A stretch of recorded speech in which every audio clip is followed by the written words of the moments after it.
So our first speaker tonight is Dr. Teandra Gordon. Dr. Gordon actually started out her career as an elementary school teacher and then worked with Child Protective Services. Then she became trained as a licensed marriage and family therapist. And since joining Legacy Clinic in Montrose, she is now their Director of Therapy Services in their school-based clinics, which is one model of integrated behavioral health that we would like to discuss today. So without further ado, I'd like to give the hand to Dr. Gordon.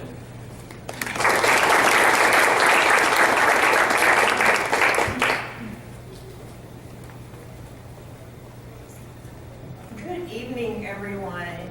It's a pleasure to be here, and it was a pleasure to hear about what we've been doing legislatively. I'm really excited to share about our program because it's something that's really important to me. As was mentioned, I was trained, I was an elementary school teacher and then became a licensed marriage and family therapist. So this position is kind of like the perfect combination of the things that I'm passionate about. So I work for Legacy Community Health. And what Legacy is we're a federally qualified health center, and we specialize in meeting the needs of kind of those that have been historically underserved. And so we can go into any community and we try to kind of fill those health gaps. So you can go into any Legacy clinic and find adult medicine, pediatrics, obstetrics and gynecology, behavioral health. We're kind of a place where family can go and get all of their health care needs met in one place. Dental, vision, that Dr. Grant's my primary care provider. That's awesome. Dental, vision. So we're kind of a place where family can go and get all of their health care needs met. Our school-based health program is somewhat of an extension of that vision. We look to further eliminate barriers to health care for families. And so barriers of transportation. So our clinics are located on school campuses. So parents who may have trouble getting their children to the clinics, they can access our services right at the school. Stigma, there's a lot of stigma, especially associated with behavioral health. And what we do is we're on school campuses that are trusted. We become acculturated into that school campus, and so the same trust that the parents have for that school, they start to develop for us pretty quickly. And we make behavioral health and kind of what we do in the clinic a kind of a normalized thing, a normal part of their school experience. Parents do not have to necessarily leave work for their children to access our services. So we aim in our primary care clinic to get the entire school population pre-consented for services. When a child comes down to the nurse's office and maybe running a fever, then our providers will call the family, hey, so-and-so is dealing with this, would you like us to see them? So they don't necessarily have to leave work for their appointments. Cost. Legacy really focuses on making healthcare affordable to all, and we'll talk a little bit more about that in a little while. We focus on providing high quality services. One thing about Legacy providers is we're all very passionate about what we do, and that's something that I really am excited to work in an environment where people are not only skilled but passionate about what we do and the populations that we serve. And so we provide a lot of education, and we'll talk a little bit about that, but we provide a lot of education and awareness on school campuses. So people that may not normally know what their kids need as far as healthcare or behavioral health care, they learn when they're on one of the school campuses where our clinics are located. And oftentimes healthcare isn't a priority. You know, there's a lot of things that go on in a family's day-to-day life, and so bringing a child to the clinic monthly for a weight management checkup or something like that may not be a priority, but we make it easier for the parents to provide that kind of care for their kids by having them not have to leave work and the kids able to come right from class to their appointments and then go back to class. Are y'all familiar with this movie? Mm-hmm. So my the nurse practitioner who kind of oversees the primary care part of our clinics, this is one of her favorite movies. And I think it really, a quote from this movie really encapsulates what we do. It says, if you treat a disease, you win, you lose. But if you treat a person, I guarantee you win no matter what. And that's really what we do, is we focus on treating the entire human being inside and out. So our clinics are created with a nurse practitioner. Our nurse practitioners are supervised by Legacy pediatricians. And so we have a nurse practitioner and a medical assistant that supports that nurse practitioner that can meet any whatever healthcare needs that a child can get at a regular pediatrician's office. And we'll talk a little bit more about that in a minute. We have therapists on campuses that provide therapy services. We have behavioral health representatives that support them. And currently we have one psychiatrist on a school campus once a week that kind of pulls from the nearby campuses for appointments. And I hope to make that more because psychiatry is really needed in our program. So our journey in school-based healthcare. It started in 2011 when our CFO, Ben Gleason, and the founder of KIP, Mike Feinberg, sat together and collaborated. They realized that we have similar visions, similar missions, and so they talked about how we can join together to further assist the populations that we're both so passionate about serving. And so it happened pretty quickly. The next year we started with a psychiatrist and a therapist at one KIP school, and we have just kind of grown each year since then. We're currently on 19 campuses. We have a partnership with KIP Houston, and we're on all campuses except for one. When they start a campus, they start with just one grade in elementary, one grade in middle school, and so we try to wait until at least the second year when we have more students on campus to bring on the second or third year to bring on a clinic and or behavioral health. A lot of times we go in with behavioral health first, just because we don't need as large of a student population to pull from to provide services. And so we are currently at KIP Houston. In 2015, we started with Yes Prep schools. So we're currently on 8 Yes Prep campuses, and we're growing every year, adding clinics and therapy services on Yes Prep campuses.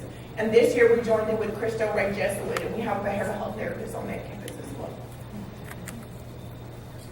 So our school-based pediatric services, basically whatever you can get at a primary care pediatric office. And so they do lots of well child visits, they do sports physicals, immunizations, vaccinations, just kind of everything, common cold. If a child is sick, their parent can call, and if they still, the parent think they might be well enough to go to school, they can call and say, hey, so-and-so has been complaining of a sore throat, will you see my child? They'll put them on the schedule, they'll pull them from class, they'll check them out, and then they'll call the parent and be like, okay, this is what I saw, this is what's going on, these are the medications that I'm sending to the pharmacy. And so it's all done right there on the school campus. Parents don't necessarily have to be at appointments, but they can.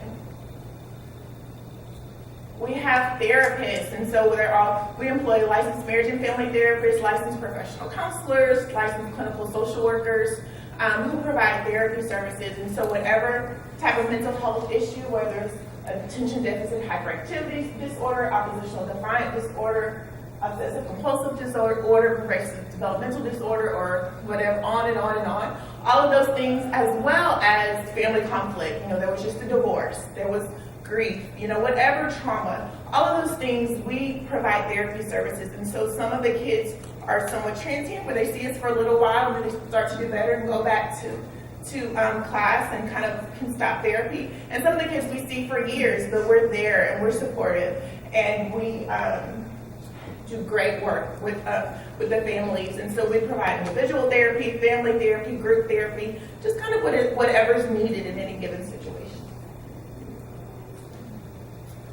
Our school-based health clinics overall, just the way that they're set up, like I mentioned earlier, for the primary care clinics, if there's a clinic on campus, we really try to be at all the beginning of the school year events. And so we talk to parents about our services. We try to get every student on campus pre-consented. And we tell them that, you don't necessarily have to use us, but your child is consented, the paperwork is complete if you want to use us. So whenever a child comes to a clinic, they always get verbal consent over the phone for parents before they see them on that particular day. And then they provide the services, they call the parent, let them know the outcome, send medications to pharmacy, let them know whether they need to get them or they're going to send them back to class. And that's kind of how the primary care works. With behavioral health, we work on referrals, and so we typically get a lot of our referrals from either the nurse practitioner, because when they see kids, they do really, especially with well child visits, they do really comprehensive assessments. And so they screen for depression and anxiety, and a lot of our referrals come from our nurse practitioners. We also get referrals from school counselors, so we work really closely with them. And so when They identify kids that are having challenges. Some kids they keep on their schedules. Some kids they send over to us. And so what happens with behavioral health is that the parents come for the first appointment. They provide consent, they provide history, and then together the therapist and parent create a plan for the kid. So after that, the parent may or may not come to further appointments. If family therapy is needed, then they can come to the campus weekly for their appointments. If not, then the therapist checks in with the family monthly and lets them know how the kid is doing, and the child comes down for their 45-minute appointment and then goes back to class every week. So that's kind of how that's set up. We provide confidential care. We bill insurance companies for services, so that's how we do. If a family comes in and they're uninsured, we try to get them through our eligibility department so that they can get connected with the right type of insurance. If for some reason they still don't want to access insurance, then we have a $25 rate that we charge flat fee for either behavioral health or primary care appointments. And even though we charge that, we don't turn families away due to inability to pay. And so some families may have large bills that kind of keep adding up, but they keep coming back for services. And so once you are kind of within that system, then they also get access to other legacy community health services. So we have nearby clinics where we will refer them for things that aren't necessarily present on our campus. So how are our services unique? As a therapist, I am actually I provide services at one of the Yes Prep schools. And so I have bi-weekly meetings with the counselor on campus. So we collaborate about the kids. So we're kind of integrated into the school campus. We collaborate about the kids. I tell them like the progress that they made in therapy. I tell them what I feel like, maybe what other support that they can use from the school, from teachers, that kind of thing. And they tell me what they've seen. The counselors tell me what they've seen as far as the kids' progress on school. And so it's kind of like the kids are able to get that wraparound care right there at their school campus. And at the first appointment, parents kind of give consent for that to happen. They give special consent. So they give consent and say that it's okay for me to talk to the school, and they say that it's okay for the school to talk to me. If for some reason there was something that they didn't want me to share with the school, then I wouldn't. So they have the right to confidentiality. We acculturate into the school culture. If the school is having a book day where everybody dresses as book characters, then we try to do the same thing. We really try to become a part of the school, a normalized kind of experience, and so, having a therapist and having a nurse practitioner and having a teacher all at the same place is what the kids get used to. We provide educational presentations to parents, to school faculty, to students. I get requests weekly for presentations, and so one of our providers is going to be doing a self-esteem and self-care workshop for adolescent girls at one of our campuses.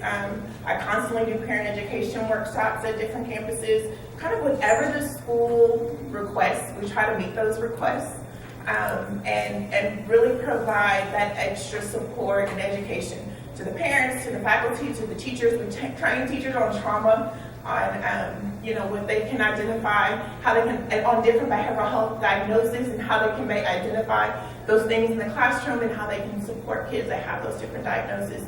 So we really try to educate every facet of the school environment.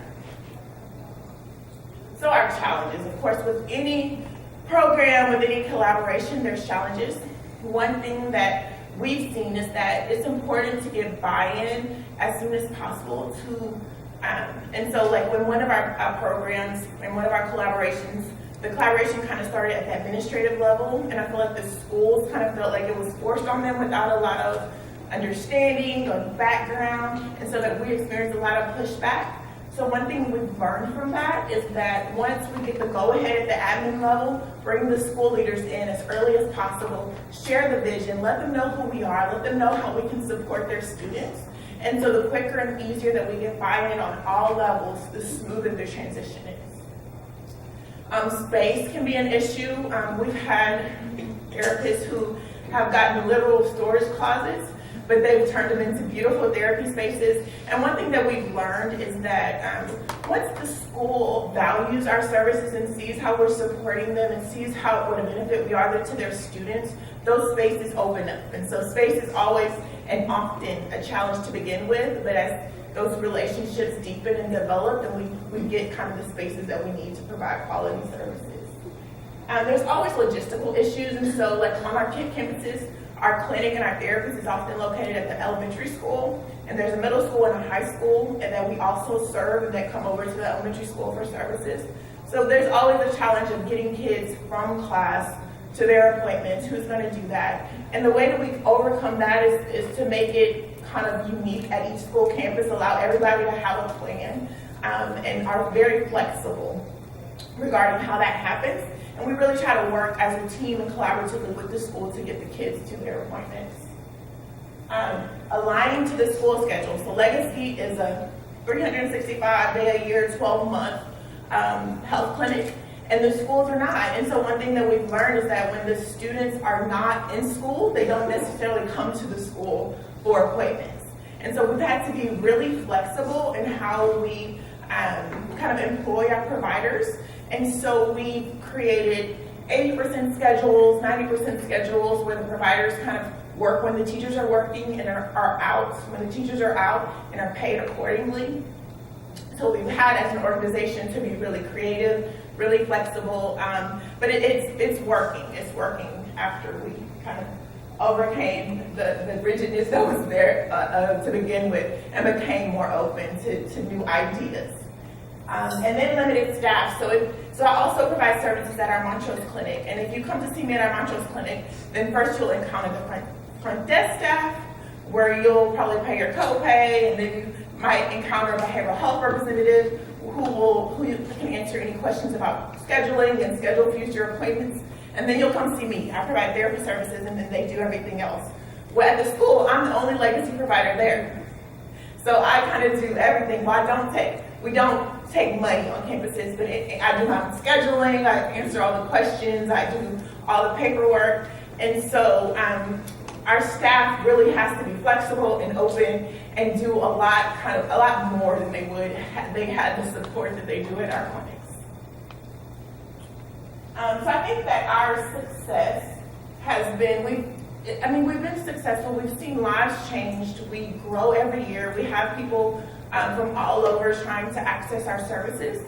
And I think it's because we've done a really good job of sharing our vision with the school and letting them know that it's not about numbers, it's not about patients seen, but how we really care about the kids and how we share the same vision that they have regarding their school success.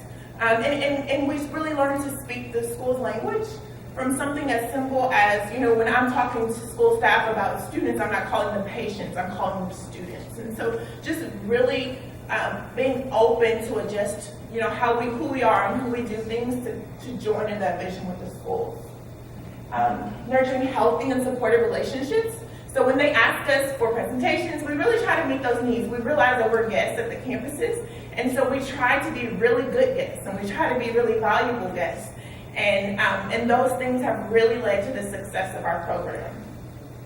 And then flexibility. I was talking the other day with someone about, they were like, well, why wasn't she a good school-based therapist? And I told them she was just really rigid in how she practiced her. And so when you're kind of a guest in someone else's home, you have to be very flexible, not compromising ethics or the way that you do things, but just compromising and just being open to do things in different ways that meet the needs of different people. And so all of our providers, as we recruit, we tell them ahead of time, you have to be open, you have to be friendly, you have to be flexible to be successful in this type of environment. So our school-based health center, we've had over 40,000 visits since its inception. I can tell many stories about suicide prevention, about homicide prevention. Many kids with uncontrolled asthma now have their asthma controlled. We provide adolescent care, obesity management, and overall, our school partners really see that the kids are happier, they're healthier, and they're thriving even more because of the services that we provide. And our motto is to learn well, you must be well. And so that is our school-based health program.